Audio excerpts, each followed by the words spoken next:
ಕರ್ನಾಟಕದ ಅಡಿಕೆ ತುಂಬಿದ ಲಾರಿಗಳನ್ನ ತಡೆದಿದ್ದ ಮಹಾರಾಷ್ಟ್ರ.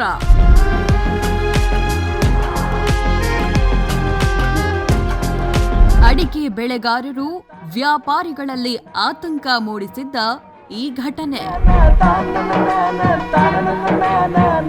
ಕೊನೆಗೂ ಅಡಿಕೆ ಬೆಳೆಗಾರರಿಗೆ ಸಿಹಿ ಸುದ್ದಿ ನೀಡಿದ ಆರಗ ಜ್ಞಾನೇಂದ್ರ.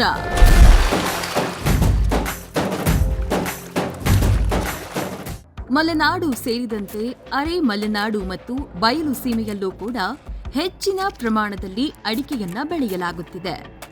ಈ ಅಡಿಕೆ ಇಂದು ವಾಣಿಜ್ಯ ಬೆಳೆಯಾಗಿ ರೈತರಿಗೆ ಹೆಚ್ಚು ಆದಾಯ ತಂದುಕೊಡುವ ಮೂಲವಾಗುತ್ತಿದೆ. ಆದರೆ ಇತ್ತೀಚೆಗೆ ಮಹಾರಾಷ್ಟ್ರದಲ್ಲಿ ತಪಾಸಣೆಯ ನೆಪದಲ್ಲಿ ಅಡಿಕೆ ತುಂಬಿದ ವಾಹನಗಳನ್ನ ತಡೆಹಿಡಿದಿದ್ದರ ಪರಿಣಾಮ ರೈತರು, ವ್ಯಾಪಾರಿಗಳು ಸಾಕಷ್ಟು ಆತಂಕವನ್ನ ವ್ಯಕ್ತಪಡಿಸಿದ್ರು. ಇದೀಗ ಆತಂಕ ದೂರವಾಗುವ ಎಲ್ಲಾ ಲಕ್ಷಣಗಳು ಕಂಡುಬರುತ್ತಿವೆ.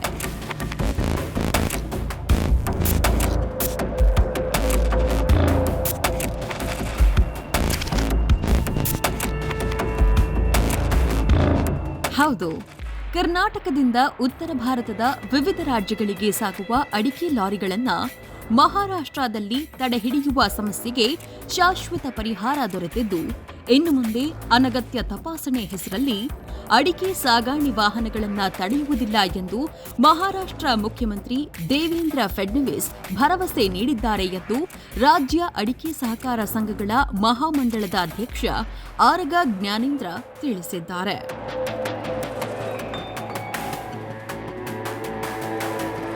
ಶಿವಮೊಗ್ಗದಲ್ಲಿ ಮಾತನಾಡಿದ ಅವರು, ಈ ವಿಷಯವಾಗಿ ಕೇಂದ್ರ ಸಚಿವ ಪ್ರಹ್ಲಾದ್ ಜೋಶಿ ಅವರ ದೆಹಲಿ ನಿವಾಸದಲ್ಲಿ ಮಹಾರಾಷ್ಟ್ರ ಮುಖ್ಯಮಂತ್ರಿ ದೇವೇಂದ್ರ ಫಡ್ನವೀಸ್ ಅವರೊಂದಿಗೆ ಮಹತ್ವದ ಸಭೆ ನಡೆಸಲಾಗಿತ್ತು.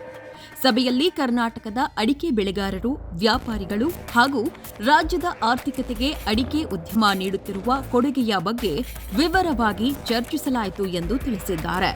ಮಹಾರಾಷ್ಟ್ರದಲ್ಲಿ ಅಡಿಕೆ ಲಾರಿಗಳನ್ನು ಪರಿಶೀಲನೆ ನೆಪದಲ್ಲಿ ಗಂಟೆಗಟ್ಟಲೆ ತಡೆಹಿಡಿಯುತ್ತಿದ್ದ ಪರಿಣಾಮ ಸಾರಿಗೆ ಸಂಸ್ಥೆಗಳು ಅಡಿಕೆ ಸಾಗಿಸಲು ಹಿಂದೇಟು ಹಾಕುತ್ತಿದ್ವು. ಇದರಿಂದ ರಾಜ್ಯದ ವಿವಿಧ ಮಾರುಕಟ್ಟೆಗಳಲ್ಲಿ ಸಾವಿರಾರು ಟನ್ ಅಡಿಕೆ ಮಾರಾಟವಾಗದೆ ಉಳಿದು ರೈತರು ಹಾಗೂ ವ್ಯಾಪಾರಿಗಳು ಭಾರೀ ನಷ್ಟ ಅನುಭವಿಸುತ್ತಿದ್ದರು.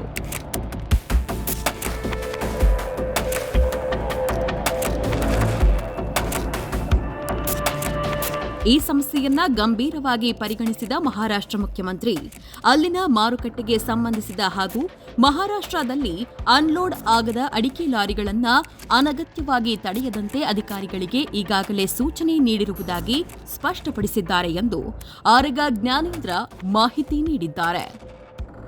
ಈಗಾಗಲೇ ವಿವಿಧೆಡೆ ತಡೆಹಿಡಿದಿರುವ ಲಾರಿಗಳು ಹಾಗೂ ದಾಖಲಾದ ಪ್ರಕರಣಗಳ ಕುರಿತು ಸಭೆಯಲ್ಲಿ ಚರ್ಚೆಯಾಗಿದ್ದು, ಕಾನೂನುಬದ್ಧವಾಗಿ ವಾಹನಗಳನ್ನು ಬಿಡುಗಡೆ ಮಾಡಲು ಅಗತ್ಯ ಸಹಕಾರ ನೀಡುವಂತೆ ಅಧಿಕಾರಿಗಳಿಗೆ ಸೂಚಿಸಲಾಗಿದೆ.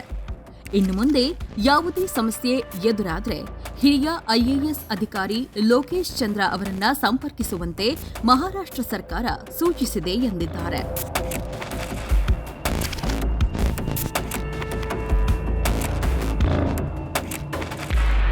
ಒಟ್ಟಾರೆಯಾಗಿ ಅಡಿಕೆ ಬೆಳೆಗಾರರ ಹಿತಾಸಕ್ತಿ ಕಾಪಾಡುವುದು ಮಹಾಮಂಡಳದ ಪ್ರಮುಖ ಉದ್ದೇಶವಾಗಿದ್ದು, ಸುಪ್ರೀಂ ಕೋರ್ಟ್ನಲ್ಲಿ ನಡೆಯುತ್ತಿರುವ ಅಡಿಕೆ ಕುರಿತ ಪ್ರಕರಣದಿಂದ ಹಿಡಿದು ವ್ಯಾಪಾರಕ್ಕೆ ಅಡ್ಡಿಯಾಗುವ ಎಲ್ಲ ಕಾನೂನು ಹಾಗೂ ಆಡಳಿತಾತ್ಮಕ ಸಮಸ್ಯೆಗಳ ನಿವಾರಣೆಗೆ ಮಹಾಮಂಡಳ ನಿರಂತರವಾಗಿ ಹೋರಾಟ ನಡೆಸುತ್ತಿದೆ ಎಂದು ಆರಗ ಜ್ಞಾನೇಂದ್ರ ಹೇಳಿದ್ದಾರೆ.